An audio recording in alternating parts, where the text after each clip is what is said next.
Hello, Sir Marvin. Hi! Pwede po ba magtanong? Yes, yes. Ano po ba ang importansya ng pagkakaroon ng tamang circle para sa inyo?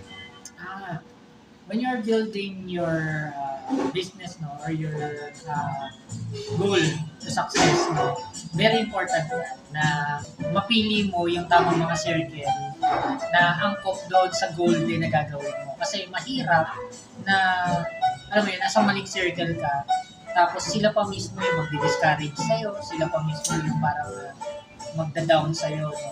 So maganda na yung circle na, na masasamahan mo, no, is pinupush ka na maging successful or ma-achieve yung goal na gusto mo. So dapat pare-pareho ng goal yung sinasamahan mo sa'yo.